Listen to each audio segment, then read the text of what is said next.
से आ गई। आप लोग भी सोच रहे होंगे कि मेरे कितने ज़्यादा दोस्त हैं, सब फनकार मेरे दोस्त हैं। बिल्कुल, अभी तो मेरे दोस्तों की लिस्ट बहुत लंबी है और मैंने सोचा है कि मैं अपने तमाम दोस्तों से आपको मिलवाऊंगी, क्योंकि आप और हम तो एक ही हैं, है ना? तो आइए आपको मिलवाती हूँ अपने शो के इस आखिरी सेगमेंट में अपने दोस्तों से। आज के हमारे मेहमान फनकार बहुत पुरकशिश शख्सियत के मालिक हैं। मेरा पहला मेहमान मेरा पहला हीरो भी है। मैंने अपना पहला सीरियल इसी हीरो के साथ किया था। साबिर खान साहब, अस्सलाम वालेकुम। जी वालेकुम सलाम, और आपका बहुत शुक्रिया कि आपने हमें यहाँ बुलवाया। और मैं मशकूर हूँ रजाज प्रोडक्शंस का भी कि एक काफ़ी टाइम के बाद अपने नाजरीन से दू बदू मुलाकात का मौका मिल गया। तो तमाम नाजरीन को मेरी तरफ से ईद मुबारक जी। खुश रहें, आबाद रहें। थैंक यू सो मच, आपको भी बहुत बहुत ईद मुबारक। आप आए, हमें बहुत अच्छा लगा। तो आप तो मेरे पहले हीरो हैं, तो आपके साथ तो बहुत शुरू की यादें वाबस्ता हैं। हाँ, ऐसा तो है। बल्कि मुझे याद है कि एक वक्त में जब आपके मेरे काफ़ी सारे सीरियल इकट्ठे हो गए तो लोगों ने ये कहना शुरू कर दिया कि आप कहते हो कि रुबीना हो या रुबीना कहती हैं कि आप उनके साथ हीरो आ आप एक दूसरे को फरमाइश करके हीरो रखवाते, हीरो हीरोइन, ऐसा कपल चलता रहा। लेकिन उसमें अच्छी बात ये थी कि आपके साथ जो केमिस्ट्री थी, मतलब मुझे बड़ा कंफर्ट लेवल वहाँ पे मिलता था परफॉर्म करते हुए। ये बड़ा कम होता है ऐसा, इसी वजह से वो सीरियल अच्छे भी रहे, सुपर हिट भी हुए और हमने काम भी किया और बड़ा लाइवली काम किया हमने। और कहीं कोई बोरियत, ये एहसास ही नहीं होता था कि हम रिकॉर्डिंग में खड़े हैं, ऐसा लगता है कि फैमिली है। मेरी भी बहुत अच्छी यादें हैं उस वक्त की और वो बड़ा यादगार काम है और मैंने आपसे बहुत कुछ सीखा। ये आपकी क्या कहते हैं, वैसे आप प्रेज कर रही हैं, लेकिन होता क्या है नॉर्मली आर्टिस्ट सीखने का जो प्रोसेस है वो एक दूसरे से हमेशा जारी रहता है। उसमें ये नहीं कि कोई न्यू कमर है, जो न्यू कमर है आदमी उससे भी सीखता है, बिल्कुल सही, उससे भी सीखता है, सीनियर से तो सीखता ही सीखता है। अब हमारे आगे तो बहुत थे, लेकिन मैंने जो ज़्यादा काम सीखा वो अपने न्यू कमर से सीखा। बाज़ औक़ात वो जाने अनजाने में कोई ऐसा एक्सप्रेशन, ऐसा जुमला बोल जाते हैं कि बंदा सोच में पड़ जाता है कि यार इसने कैसे बोला, ये नई बात होगी। हाँ, नई बात होगी। तो मैं बड़ा उसको फॉलो करता था और कोशिश करता था कि मैं उस तरह का जुमला बोल सकूं। तो मैंने अपने जूनियर से ज़्यादा काम सीखा। हम आपके मज़ीद टैलेंट के बारे में भी जानेंगे, लेकिन अभी मैं अपने कुछ और दोस्तों को भी इंट्रोड्यूस करा लूँ। जी ज़रूर। फ्रेंड्स, हमारी दूसरी आज की मेहमान है बीना कुरैशी साहिबा। आप इनसे पहले भी मिल चुके हैं। आज मैंने इनको दोबारा बुलाया है क्योंकि आप लोगों ने कहा था कि आप इनके बारे में भी मज़ीद जानना चाहते हैं। तो मिलिए बीना कुरैशी साहिबा। अस्सलाम वालेकुम। वालेकुम अस्सलाम। कैसी हैं बीना? कैसी हैं आप? आपने दोबारा टाइम निकाला, थैंक यू सो मच। आपका भी शुक्रिया और खान क्रिएशंस वालों का भी शुक्रिया जिन्होंने मुझे मौका दिया यहाँ आने का। Thank you so much. और आपको बहुत बहुत ईद मुबारक, ढेरों खुशियाँ, ढेरों मुबारकें आपके साथ। आपकी शख्सियत इतनी पुरकशिश है कि हमें फरमाइश की गई कि आपको दोबारा बुलाया जाए। Thank you so much. Thank you, आपकी मोहब्बतें, वरना हम लोग इस थैंक यू सो मच। ये तो आपकी ज़रा नवाजी है। तो दोस्तों, हमारे आज के तीसरे मेहमान भी बड़ी मज़ेदार शख्सियत के मालिक हैं। ये ना सिर्फ अच्छे फनकार हैं, अच्छे इंसान हैं, बल्कि टेक्निकली भी बहुत ही बाकमाल हैं। ये हम जिस स्टूडियो में बैठे हुए हैं, इस स्टूडियो को भी इन्होंने अपने हाथों से तैयार किया है। इनके अंदर इतने टैलेंट हैं, आइए आपको मिलवाते हैं और आपको जानने का मौका मिलेगा कि एक इंसान में इतनी क्वालिटीज कैसे हो सकती हैं। सलीम रज़ा साहब, अस्सलाम वालेकुम। वालेकुम सलाम। कैसी हैं आप? ठीक ठाक? अल्हम्दुलिल्लाह। ईद मुबारक, आपका आने का बहुत शुक्रिया। आपको भी ईद मुबारक। तमाम देखने वालों को मेरी तरफ से ईद मुबारक। आप इतने मसरूफ़ होते हैं, इसके बावजूद आपने टाइम निकाल लिया। हाँ, मेरी ज़िंदगी में कुछ सिलसिला ऐसा ही चला कि मतलब पाकिस्तान टेलीविज़न के साथ मैंने कम से कम 30 साल काम किया। जिंदगी का बहुत बड़ा हिस्सा है ये। जिन दिनों में 50-50 सुपर हिट होता था, उस ज़माने में हमारा प्रोग्राम कलियाँ फारूक कैसर साहब का होता बिल्कुल था। मैंने देखा है, वो बड़ा मज़े का प्रोग्राम था। वो हम दोनों कराची सेंटर और इस्लामाबाद सेंटर, हमारा वो कंपटीशन होता था। एक दूसरे से आगे बढ़ने की कोशिश करते, बाकी तो चैनल थे नहीं ज़माने में ना। पपेट शो था ना वो। हाँ, वो अच्छा एक टाइम था, लोग पहचाने। एक माइनर भी अगर कोई काम करके जाता था तो वो भी सुबह लोग कहते थे यार रात को उसको हमने टीवी में देखा। और एक दिन जब मेरा काफ़ी प्रोग्राम हिट हुआ कलियाँ, तो मुझे हमारे मरहूम मेकअप मैन हफीज़ साहब ने मुझे ख़ास तौर पे मेकअप रूम में बिठाया और मुझे कहा, सलीम रज़ा, ये ड्रामे चलते रहते हैं, शोहरत आती रहती है, बुलंदियों पे जाता है इंसान, नीचे आ जाता है, लेकिन तुम टेक्निकल आदमी हो, कभी इस काम को ना छोड़ना। तो मैंने वो अपने मोहतरम जनाब हफीज़ अपने मेकअप आर्टिस्ट, उनकी बात पल्ले बांध ली। मैंने फ़न के साथ साथ इस टेक्निकल काम को भी जारी रखा। अच्छा। और इस तरह से सारा सिलसिला चलता रहा। पाकिस्तान के जितने भी बड़े बड़े स्टार हैं, मोहम्मद कबीर खान साहब, इसके अलावा और तलत हुसैन साहब, मैंने सबके साथ काम किया। और जितने बड़े बड़े पाकिस्तान के नामवर डायरेक्टर हैं, तारिक मिराज साहब, सैयद शाकिर उज़ैर साहब, इकबाल अंसारी साहब, आरिफ राना साहब, अब उसके बाद मेरे बहुत अच्छे दोस्त भी हैं, फारूक अब्बास राजा साहब, जिन्होंने आज मुझे यहाँ बुलाया। थैंक यू, मैं उनका थैंक यू भी करता हूँ। आप तो बड़े खुशकिस्मत हैं कि इतने बड़े बड़े नाम, उनके साथ आपको काम करने का, उनसे सीखने का मौका मिला। हाँ, बस इत्तेफाक की बात है कि ये मेरा ख़ानदानी सिलसिला, खून का भी सिलसिला है, कुछ ऐसा ही है कि ये मुझे विरासत में मिला। अच्छा। अब आप पूछेंगे कि ये कैसे हो सकते हैं। एक्चुअली हुआ ये कि हिंदुस्तान और पाकिस्तान पहले एक ही खित्ता था। बिल्कुल। तो उस ज़माने में मेरे वालिद साहब एक टूरन टाकी सिनेमा चलाते थे। तो आजकल शायद किसी को इस बात का पता ना हो कि टूरन टाकी सिनेमा होता क्या। हाँ बिल्कुल। एक्चुअली ज़माने में एक फिल्म होती थी, वो जाके गांव-गांव जाके दिखाते थे और पीछे वो खुद बताते थे अब हीरो आ रहा है, अब विलन ये करेगा, अब इसने यूँ कहना है, अब वो कहना है। उसको कहते थे टूरन टाकी सिनेमा। अच्छा, वो फिल्म का एक स्टाइल होता था। स्टाइल था ज़माने, तो आवाज़ तो होती नहीं, साउंड नहीं थी, सिर्फ ऐसे ही बताते थे। उसके बाद जब पाकिस्तान बना तो मेरे वालिद साहब पाकिस्तान में जब आए तो उन्होंने एक सिनेमा लिया जिसका नाम था ताज महल।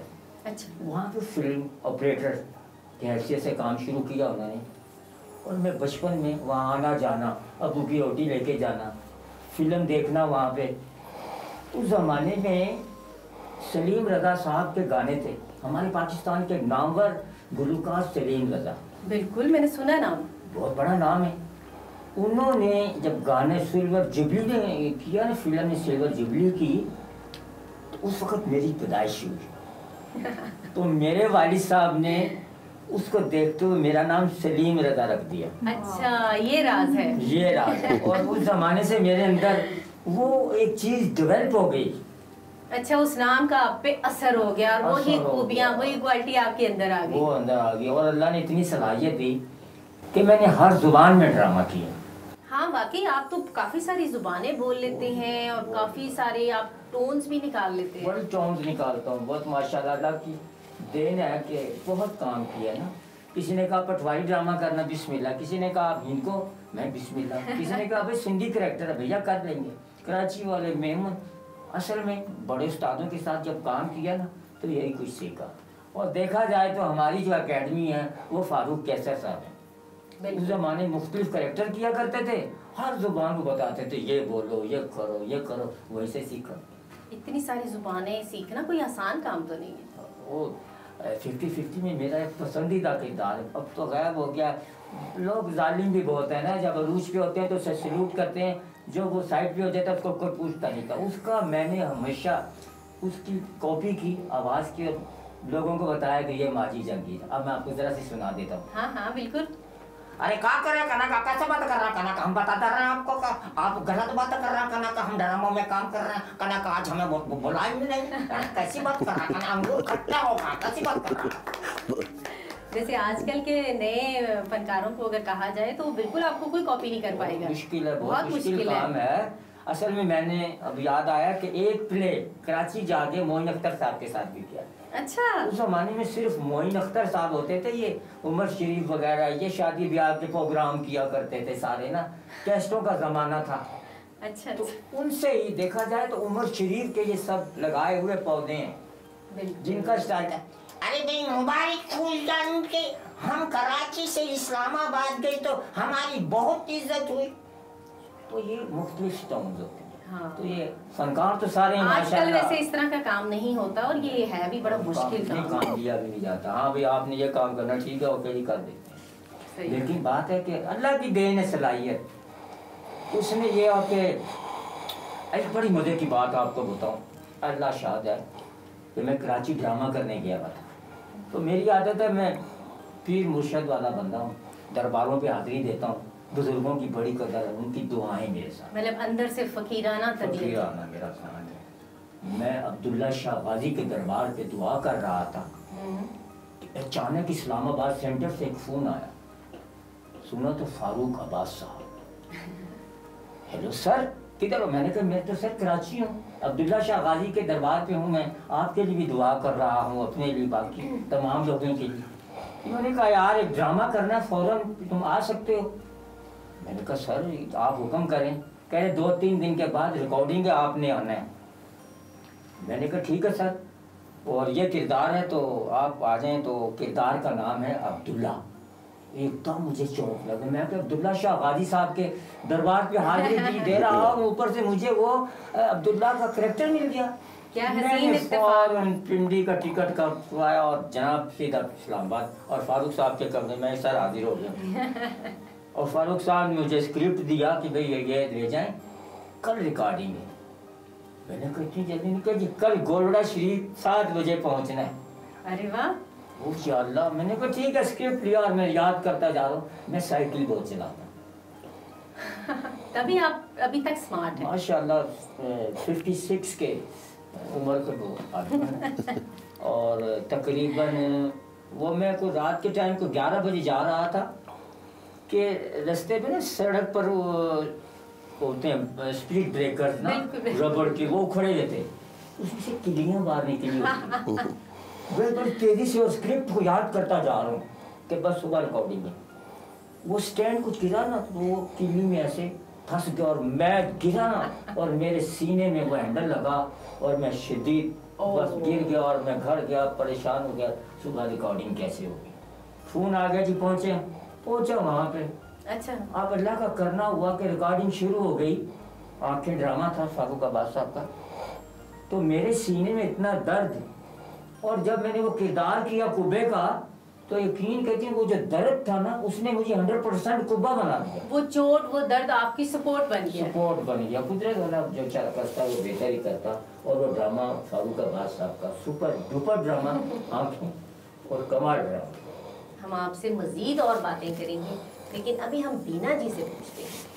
बीना जी, आपको कितना टाइम हो गया है और आप अपनी लाइफ का कोई ऐसा एक्सपीरियंस बताएंगे जो आप कभी भूल ना पाए हो, या कौन सा यादगार रोल आपने किया है?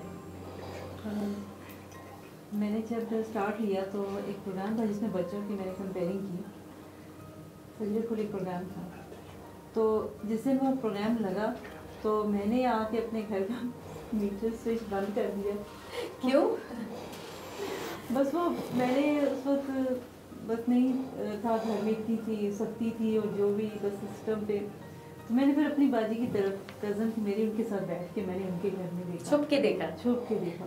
बड़ा मुझे पसंद भी आया और वो मैंने कहा देखो कितने मज़े में प्रोग्राम मतलब किया।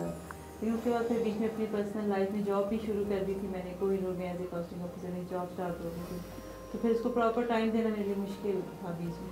फिर बस वो जो प्रोग्राम 1-2 महीने किया, उसके फिर बीच में गया, फिर उसके बाद दोबारा मैंने ज्वाइन किया। फिर चलो मैं 7 साल से दोबारा से उसमें मुख्तलिफ जगहों पर वर्क करने चैनल पे वर्क किया। और लेकिन ये कि अच्छा एक्सपीरियंस रहा। अभी हाल ही में एक मूवी की, उसमें बड़ा अच्छा एक्सपीरियंस रहा। उसमें पूरे पाकिस्तान में उसकी रिकॉर्डिंग हमारी चली। अच्छा। बड़ा अच्छा उसके साथ मेरा बच्चों के साथ टीम वर्क रहा और अच्छी टीम थी, मुझे बड़ा मज़ा आया काम करके। आपने थिएटर भी किया है ना एक? जी, मैंने आर्ट काउंसिल में भी किया और KMC में भी किया और बड़ा अच्छा बल्कि आपके साथ मैंने किया था। कैसा एक्सपीरियंस रहा? बहुत अच्छा माशाल्लाह से। ताज साहब के साथ बेइंतहा अच्छे तरीके से उन्होंने जिस तरीके से हमें गाइड किया और वो प्रोग्राम और जिस उन्होंने हमें सिखाना और उसके बाद एक्ट लेना बहुत अच्छा लगा। और बिल्कुल हमारे साथ बिल्कुल मिक्स हो जाते थे। कहाँ ज़्यादा मुश्किल पेश आई? थिएटर में करना, ड्रामे में करना? ड्रामे में मुझे बीना जी आपको बताऊँ, जैसे ड्रामे प्ले में तो मेरी एक आवाज़ का भी कुछ ऐसा है कि मैं बहुत रिदम और थोड़ा, लेकिन आपको स्टेज पे लाउडली बोलना पड़ता है। हाँ। और चूँकि हम लोग जो घर का माहौल है ना, उसमें मैं और मेरे भाई 2 बहन भाई थे, तो हम अपने घर में बहुत, आप समझ सकते हैं कि जहाँ बहन भाई बहुत धीमा बोलते हैं स्लो, तो वो ऐसा था कि चिड़िया भी बोलती है हमारे दरख्तों पर, तो उसकी इतनी ऊंची आवाज़ आती थी, मतलब बहुत धीमा लहजा रखती थी। अब वो जो स्टेज प्ले है उसमें आपको लाउडली बोलना पड़ता है, आपको बताना पड़ता है। अब जब वो मुझे फर्स्ट टाइम होना, पहले तो मैंने ज़रा सी मेरी आवाज़, फिर मुझे इशारा किया जाता बात में, और फिर मैं अपने अंदर से लड़ती थी और ऊंचा, अच्छा मैं और ऊंचा पूरी जान लगानी पड़ती होगी आपको। लेकिन फिर मैंने सही, और उसके बाद मैं प्रैक्टिस घर में करती थी, प्लीज़ मामा ऊंचा ना भाई सारी आवाज़ मैंने कहा मैं थोड़ा सा प्रैक्टिस करूँ, ऊंचा बोलते मम्मा आप इसी तरह ठीक हो, वहाँ जाके बोल जब आप वहाँ पहुँचेंगे। लेकिन बहुत अच्छा एक्सपीरियंस रहा, बहुत सही मज़ा आया था फिर, और अच्छा अल्लाह का शुक्र, इंशाल्लाह आगे अल्लाह पाक ने चाहा तो बहुत अच्छे मौके मिलेंगे। इंशाल्लाह ज़रूर मिलेंगे, आप बहुत टैलेंटेड हैं, खूबसूरत हैं, तो लोग आपको देखना चाहते हैं। आपको अच्छा लगा, थैंक यू सो मच, आपकी मोहब्बतें और सबकी मोहब्बतें, बहुत बहुत शुक्रिया। साबिर जी, आप ये बताएं, आप इस फील्ड में कैसे आए, आसानी से आ गए, अपनी लाइफ का ये सारा जो आपकी जर्नी है थोड़ा सा हमें बताएं, कैसी है ये जर्नी? बहुत अच्छी है, मैं ये तो नहीं कहूँगा, हाँ मुझे ये ज़रूर है कि बहुत ज़्यादा कोशिश नहीं करनी पड़ी। आया मैं इसमें, बात बहुत लंबी हो जाएगी, प्रोग्राम बड़ा सा छोटा, उसमें पड़ जाएगा, वक्त की कमी है, लेकिन फिर भी कुछ यादगार चीज़ें ऐसी हाँ इसमें ऐसा था कि जब मैंने फर्स्ट जॉब में था, मैं काम करता था, तो वहाँ पे सब लोग, मतलब मैं ड्रेसिंग वगैरह या शायद मेरी कुछ शक्ल लगती थी एक्टरों वाली है, तो वो सब कहते हैं आप एक्टिंग क्यों नहीं करते। तो मेरा एक दोस्त होता था वहाँ पे, तो उसने एक मुझे इंसिस्ट किया कि आप वाकई क्यों नहीं करते यार, जब लोग कह रहे हैं। मैं कहा ठीक है कर लूँगा, मुझे टीवी वाले बुला के काम दे दें तो कर लूँगा। तो उनके कुछ जानने वाले थे, उन्होंने वहाँ पे उनसे कहा, तो खैर मुझे टीवी से कॉल आ गई। जब मैं गया वहाँ पे तो मुझे एक ड्रामे में एक सीन में खड़ा कर दिया गया। खैर वो रिकॉर्ड करवा लिया सीन हमने, जब ड्रामा चला तो वो सीन नहीं चला। वो ऐसा वैसा, अब वो जिद बन गई। अब वो जिद बन गई तो अब उसके बाद दोबारा से खुद से कोशिश की कि यार ये क्या बात हुई, मैंने काम किया, वो टीवी पे ही नहीं आया। तो सेकंड प्ले में मैं गया, आफ्ताब साहब का प्ले था वो, तो उसमें मैं गया तो ऑडिशन हो रहे थे, मैं बैठ गया तो आफ्ताब साहब आए, तो बड़ा तेज़ चलते हैं, बात भी बड़ी तेज़ करते हैं। आगे आपको मैं नहीं जानता। मैं सर मैं भी आपको नहीं जानता। अभी बात से नहीं गया, कहना हाँ मैं सर बात ये कि मैं इस तरह आया हूँ ड्रामे के लिए, तो बस आप मुलाकात होगी, आपको आपने भी मुझे जान लिया, मैंने भी जान लिया। कहा तुम्हारा ऑडिशन हो? मैं जी ज़रूर। खैर वो ऑडिशन हुआ तो उन्होंने कहा ये सब लोग जाएँ और आप ठहरो भाई। मैं रुक गया तो उन्होंने कहा कि यार आप मेरा ये मेन रोल करो। तो मैंने नहीं सर मैंने मेन रोल नहीं करना, मुझे बस कोई एक आधा सीन दे दें। क्यों? मतलब वो जिद की वजह से मैं काम कर रहा था, मैं इंटेंशनली ये नहीं थी ख्वाहिश कि यार शौक नहीं था, ये रगो है कि यार तुम पागल तो नहीं हो, लोग मिन्नतें करते हैं और हम दे रहे हैं। तो मैं क्या नहीं सर मैं प्लीज़ मुझे, उन्होंने खैर उन्होंने कहा अच्छा चलो, कहा ये सीन कर लो। मैंने कहा अब जब रिकॉर्डिंग शुरू हुई तो वहाँ मैं गया तो वो एक सीन हमने करवाना शुरू किया, तो मेरे साथी एक्टर भूल जाते, तो ऊपर से एक आवाज़ आती साबिर भाई जी सर क्या ये जुमला भी आप बोले। तो वो भी मैं बोलता था। वो करते करते मैंने कुछ 3 सीन किए उस तरह से। वो जब ऑन एयर गया तो वो सिर्फ टीवी का ज़माना था और बड़ी वाह वाह और बड़ा प्रेज और बड़ा, मतलब वहाँ से वो एक सिलसिला चल पड़ा, ना चाहते हुए भी आप हाँ हीरो बन गया और उसमें काम चलता। अच्छा इसमें एक बड़ी मज़ेदार बात आपसे कहें, मैंने मेरी गुड लक ये रही कि मैंने ऑलमोस्ट सारे मीडियम्स में काम किया। अच्छा। एक्सपेरिमेंट भी बहुत सारे सब डायरेक्टरों के साथ। लेकिन एक आपने अभी कहा ना को आर्टिस्ट, तो मैंने को आर्टिस्ट में जो जानवरों के साथ काम किया ना उसके साथ बड़ा मज़ेदार हुआ क्या था। शाकिर साहब का एक सीरियल हम कर रहे थे इस तरह, तो उसमें मेरा एक रोल था वो कोचवान होता। अच्छा। तो वो टांगा चलाना नहीं आता, क्या करें भाई। खैर चले गए हम लोकेशन पे, तो टांगे के लिए उन्होंने बताया कि अच्छा यार ये सीक्वेंस है, यहाँ से आपने इस दरख्त तक जाना है फिर वापस आ जाना है। कही ठीक है सर। और मैंने कुचवान से पूछा तो उसने मुझे बताया कि इस तरह करोगे तो इधर मुड़ेगा, यूँ करोगे तो मतलब उसने टेक्निक्स में कंट्रोल कर। खैर मैंने बैठ गया और बड़ा एक्सप्रेशन और बड़ा वो जा रहे, वो मैं उस दरख्त से वापस आया था तो वो कट। अच्छा अब जी वो एक हमारी टेक्निकल लैंग्वेज में सिंगल शॉट दे दें तो वो 8 दफ़ा मुझे वो जाना पड़ा। तो अब आखिरी सीक्वेंस चल रहा है, आखिरी दिन कहा यार आप तुम्हें बिल्कुल सीधा जाना है। मैं कहा ठीक है सर। अब मैंने चलना शुरू किया, एक्शन चल रहा है मेरे पीछे, जीप में कैमरा और सब क्रू, खुद शाकर साहब और ये वो चलते गए। अब वो मैं सीधा जा रहा हूँ तो जहाँ उस दरख्त के पास पहुंचा तो घोड़े ने वहां से टर्न लिया और वापस चल पड़ा। ओ काका ये नहीं करना था, वापस नहीं आना सीधा। मैंने कहा सर मैं सीधा आ रहा था, घोड़ा वापस है। वो ट्यून हो चुका था वहाँ, प्रैक्टिस कि उसको याद हो गया, टर्न याद हो गया। तो शाकर साहब के बारे में एक है कि मास्टर ऑफ मूव्स कहलाते थे वो। बिल्कुल। तो उनके अंदर एक क्वालिटी थी, मतलब एक सीक्वेंस उनके साथ मैंने किया तो ऊपर से वो नीचे आ गए कट। मैं क्या यार पता नहीं मैंने गलत कर दिया है क्या। उस पूरे सीक्वेंस में मेरा कोई डायलॉग नहीं था, मैं सिर्फ सुन रहा था, म्यूट शॉट, और दूसरा कैरेक्टर बोल रहा था। तो खुर्शीद नकवी साहब उन दिनों पैनल में बैठा करते थे, शाकर साहब, तो वो नीचे आ गए। तो मैं कहा सर क्या हुआ है? कहते यार दूसरे के लिए जगह छोड़ दिया करो। मैं कहा सर मैं तो बोलना ही नहीं हूँ। कहते तू बोला नहीं है बेटा, लेकिन तुमने कुछ जगह छोड़ी नहीं है। तो मतलब ऐसा ये मुझे नहीं पता। मैं आपको एक्टिंग में बात बताऊं, आपने मेरे साथ बहुत सारा काम किया, मैंने सब मैं बिल्कुल फ्रैंकली ये बात बता रहा हूँ। लोग जब कहते हैं कि यार मैंने बहुत अच्छी एक्टिंग की ना, तो मुझे हैरत होती है। अच्छा फिर बाद में मैं यकीन कर लेता हूँ कि अच्छा ये कह रहे हैं तो मैंने की होगी। अब एक सीरियल इसी तरह और था, अख्तर इमाम रिजवी साहब पे लिखा हुआ, बहुत अच्छा सीरियल था, कुगिया के नाम से। नसीम मदार साहब ने उसको डायरेक्ट किया। ठीक है, वो भी मैंने कि उसमें मैंने बाजीगर का रोल किया और 3 डिफरेंट शेड्स में है।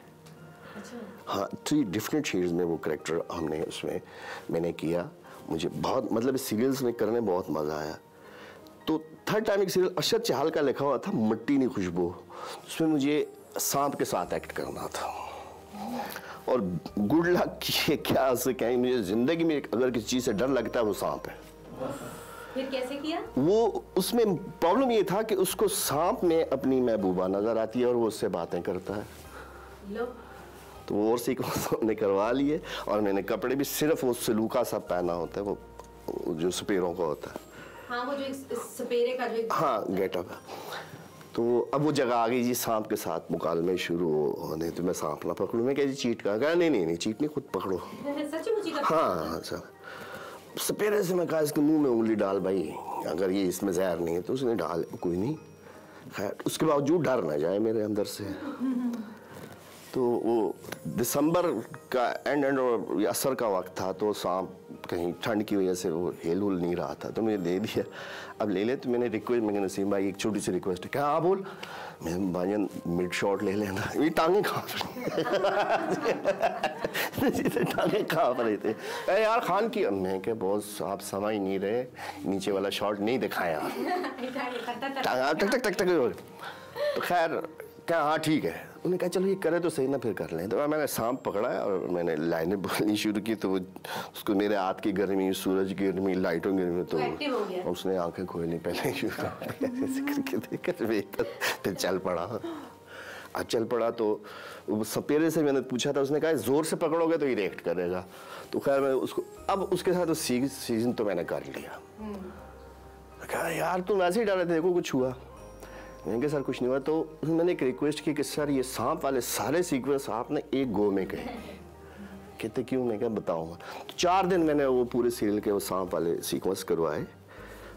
यूज टू में हो गया। 4 दिनों में तो आपका सिर्फ भी खत्म हो गया। खौफ खत्म हो गया, लेकिन मैंने खाना नहीं खा सकता था। मुझे जो फील आती थी अपने हाथों पे सांप की। अच्छा। तो ऐसे मतलब ये चलता रहता है। आप लाइफ में जब काम करते हैं, अल्लाह खलीक रहमत करे, हसनैन मलिक साहब हमारे बहुत अच्छे डायरेक्टर, बड़ा अच्छा काम किया उनके साथ। मैंने अरशद चहल का ही लिखा एक सीरियल था, उसमें मैंने एक रोल किया, मुझे बहुत मज़ा आया। तो कंफर्ट लेवल का बात करो तो उनके साथ ये था कि वो मुझसे पूछ ले, हाँ यार क्या करना चाह रहे हो तुम? असल में आपने इतना काम किया, इतना डिफरेंट, इतनी वैरायटी आपने दी कि प्रोड्यूसर को भी लगता होगा कि इसको कुछ बताने की जरूरत नहीं, बल्कि ये हमें बता सकता है कि ये ख्वाहिश होती है मेरी ज़िंदगी में, एक ख्वाहिश है अब भी बीइंग आर्टिस्ट। क्या मुझसे मेरा डायरेक्टर मतलब वो जो चाह रहा है ना, मैं उसको वो वाला 100% दूँ। मैं तो जो दे रहा हूँ वो दे रहा हूँ, मैं तो अपना बेस्ट दे रहा हूँ, लेकिन नहीं जो उसकी रिक्वायरमेंट है वो मैं 100% दूँ। कि मतलब अपनी मर्जी से तो मैंने एक्टिंग करनी ही करनी है, लेकिन अगर एक्टिंग ही करनी है तो जो उसने सोचा, जो उसने कंसीव किया, मैं वहाँ जाऊँ, मैं कोशिश करता हूँ इंटायर कि यार मैं उसके हिसाब से जाके काम करूँ। हर डायरेक्टर का अपना एक स्टाइल है, बिल्कुल, अपना एक तरीक़ाकार है। मेरी मतलब आप चाहते हैं कि आपको चैलेंजिंग कैरेक्टर्स जो है ना वो करने का मौका मिले और डायरेक्टर आपको मुश्किल में डाले। हाँ, मेरी ख्वाहिश है। फिर मेरी ख्वाहिश इस वजह से भी कि जो मैं कर रहा हूँ वो रिकॉर्ड भी हो जाए। क्योंकि एक्टिंग में मैंने आपके साथ भी काम किया है कि एक्टर जब डायलॉग बोल रहा है तो वो एक्टिंग नहीं कर रहा, जब वो नहीं बोल रहा तब वो एक्टिंग कर रहा है। ये है, तो ये सिलसिले चलते रहे। गुड लक ये रही कि सारे मीडियम्स में काम किया, सब में अल्लाह पाक ने इज़्ज़त दी, सब लोग प्यार करते हैं। लेकिन आज तक इतना काम अल्लाह पाक ने करवाया तो उसमें आज तक इस बात पे कायम हूँ। जब लोग कहते हैं यार बड़ा अच्छा गीता खाओ यार, हाँ, तो मुझे यकीन नहीं आ रहा होता। आपने भी थिएटर किया, फिर आपने डायरेक्शन भी दी, अपनी प्रोडक्शन भी की, वो एक्सपीरियंस कैसा? बहुत अच्छा। मैंने थिएटर किया। मैंने नॉर्मली कमर्शियल थिएटर छोड़ दिया था आज से तकरीबन 20 साल पहले। उससे पहले कोई नाइट ऐसी नहीं थी कि जब मैं थिएटर में नहीं था। इतना रेगुलर किया? इतना रेगुलर किया। फिर मैंने जब मुझे डायरेक्शन की तरफ लाया गया तो मैंने एक्सपेरिमेंटल काम किया। इस सोसाइटी ने, इस माशरे ने, इस मुल्क ने हमें जो कुछ दिया बीइंग आर्टिस्ट, हम बड़ा ये मुझे कभी भी गिला नहीं है कि जी हमें क्या बहुत कुछ दिया, लेकिन बीइंग आर्टिस्ट ये एक थोड़ी सी संजीदा बात हो जाएगी। कभी हमने सोचा है कि हमने इस मुल्क को क्या दिया? वो जिम्मेदारी हमारी भी तो है, सोचना चाहिए। कभी मतलब हमने पे किया वापस? इतना नाम अल्लाह पाक ने दे दिया, इतनी मोहब्बत दे दी, 4 पैसे भी मिल गए, लेकिन एक जिम्मेदारी बीइंग आर्टिस्ट, कर्ज है इस मुल्क का, इस कौम का हमारे ऊपर कि हमने वापस देना है किसी सूरत। उसको मोटिवेट करना है, उसका माइंड बनाना है कि ये हमारी अखलाकी कदर है, ये हमारा पैटर्न ऑफ लाइफ है, ये हमारा दीन कह रहा है, ये अपनी परफॉर्मेंस से। तो ये थोड़ा सा है कि हम क्यों इस लेवल पे नहीं सोचते इसलिए। लेकिन चूंकि आज ईद का प्रोग्राम है तो इस ईद के रेफरेंस से बात होता है तो ज़्यादा अच्छी होगी। क्या ख्याल है आपका? सही कह रहे हैं आप। वह गाते भी हैं, गुनगुनाते हैं, कोई है शौक म्यूजिक से आपको? सुनने के हद तक।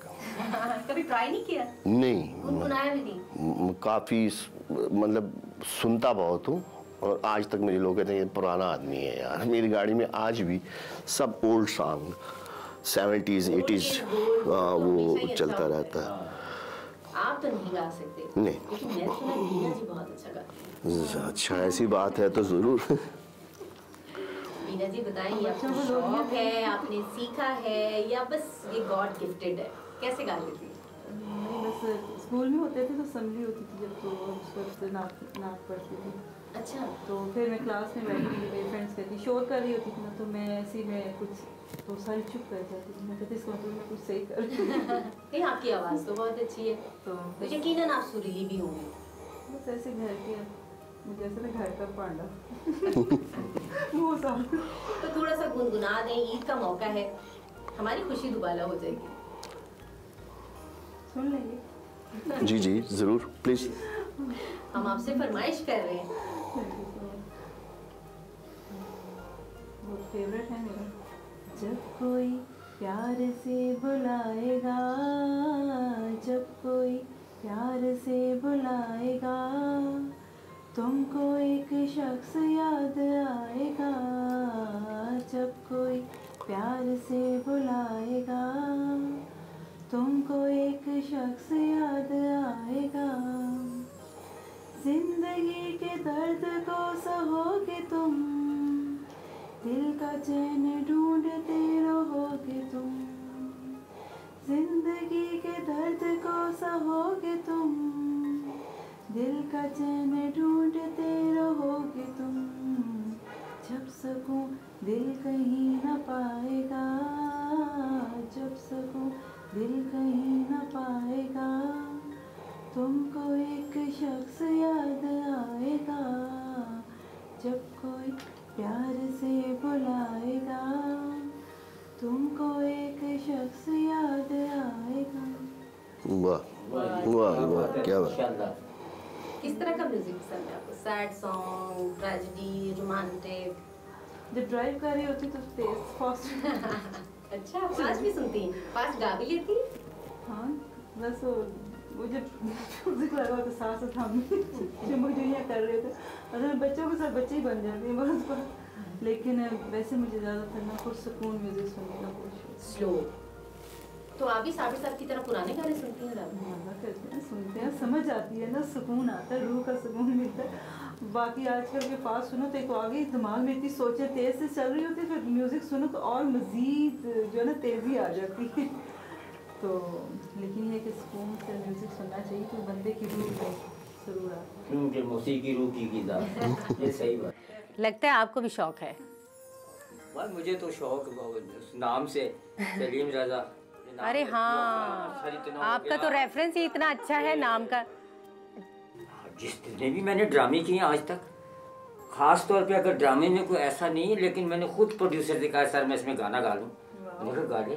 अच्छा, मैंने सुना आपने एक ड्रामा ऐसा किया था कि जिसके आप हर सीन में गुनगुना रहे होते थे, वो कौन सा प्रोजेक्ट था? वो एक मेरे मोहसिन ही है, वो इत्तेफाक से किसी ने मुझे कहा कि कुली का रोल है, आप कर लेंगे तो इतने पैसे मिलेंगे। मैंने कहा कर लेंगे भाई, क्या हुआ, काम ही करना है, 1 सीन हो या 10 सीन हो।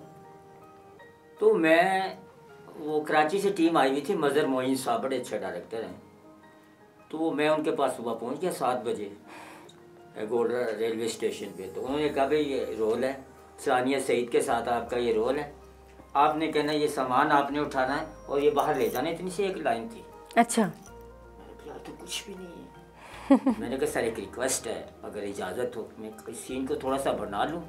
कैसे बना लोगे? मैंने कहा सर मैं इसमें गाना डाल दूँ, ज़रा अच्छा एक रंग आ जाएगा, क्या कर सकते हो?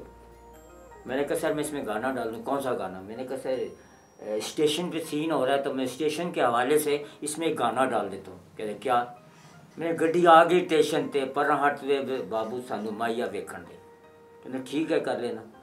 तो इतने में सीन शुरू हो गया, तो मैंने गाना शुरू किया। ओ गड्डी आ गई स्टेशन ते, ओ गड्डी आ गई स्टेशन ते, पर हट वे बाबू सानू माया वेखण दे। लो जनाब, ये गाना मैंने गाना था। उसके बाद 2 जुमले थे तो मैं बड़े नोट गिनते गिनते आसानियों से कह रहा हूँ ले भाई तू भी 10 रुपये रख, आज बड़ी दिहाड़ लग गई है। वाह जी वाह। उस वक्त मज़हर मोइन ने मुझे कहा सलीम रज़ा आपने बड़ा अच्छा रोल किया, मैं आपसे वादा करता हूँ अगले 6 महीने में सीरियल लेकर आ रहा हूँ इस्लामाबाद गोल्ड टीवी की सिस्कियाँ। नदीम साहब, मोमो बुलबुले वाली और सुमीना अहमद साहिबा, बहुत से लोग, तो उसका कैरेक्टर मैं आपका लिखवा कर लाऊंगा। मैंने कहा यार ऐसे ही कहते हैं जब दिल में आपने यकीन नहीं किया? और जब वो 6 महीने गुजर गए तो उन्होंने कहा जी हम आ रहे हैं, तो आ गए तो वाकई वो मेरे 26 एपिसोड में कैरेक्टर लिख के ले आए। और आते ही उन्होंने पहले एपिसोड में कहा कि सलीम रज़ा वही गाना पहले गाओ, सेम गाना गाओ, गड्डी आ गई स्टेशन पे।